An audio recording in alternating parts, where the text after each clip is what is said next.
Okay, Facebook Live, here we go.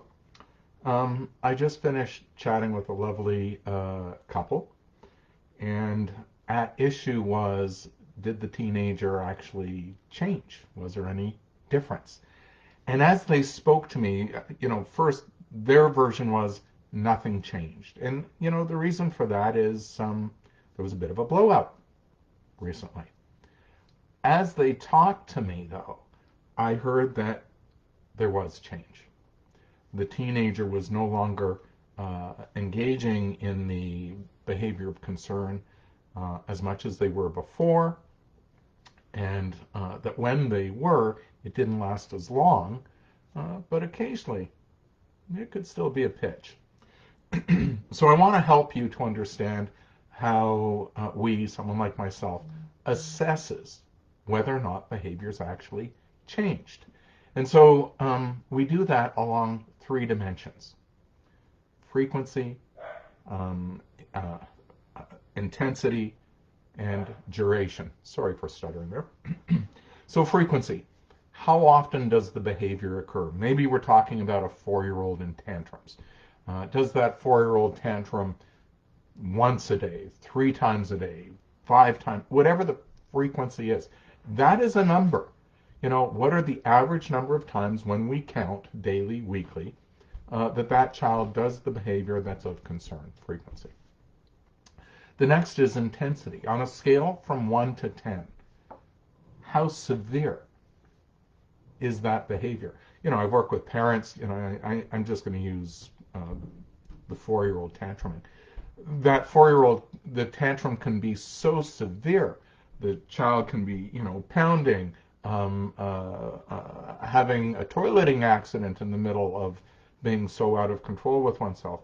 That's really severe versus, I don't want to, and you can't make me. And so, that intensity can range from, maybe a 3 to a 10. Some would say a 12.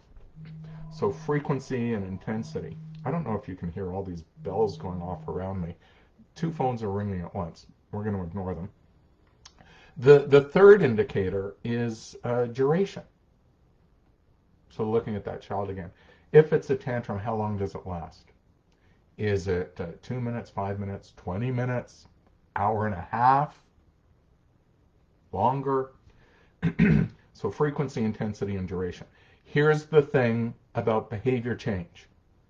Behavior change doesn't always change along all three dimensions at the same time.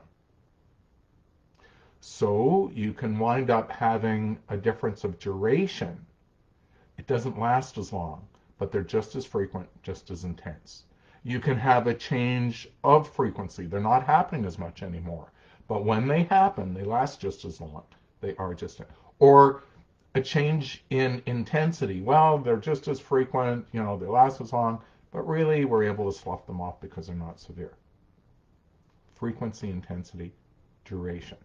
I know we'd like to see the change in all three indicators simultaneously, but we're humans. Change isn't always a straight line. So I shared this information with the parents I was meeting with. I wanted to share it with you as well, because it's good information to know. So whether you're working with me, whether you're working with another therapist, whether you're reading stuff online and you're trying to make a difference somehow in a behavior of someone else, assess along these three dimensions. How frequently is it happening? How intensely does it happen? And how long does it last? And you may find, son of a gun, there is a difference in at least one, maybe two of those dimensions. If you see that, you know you're on the right path. Keep it up, because over time, we may see all of those slowly come down. I'm Gary Durenfeld. I'm a social worker. Frequency, intensity, and dimension, and duration. Oh my goodness.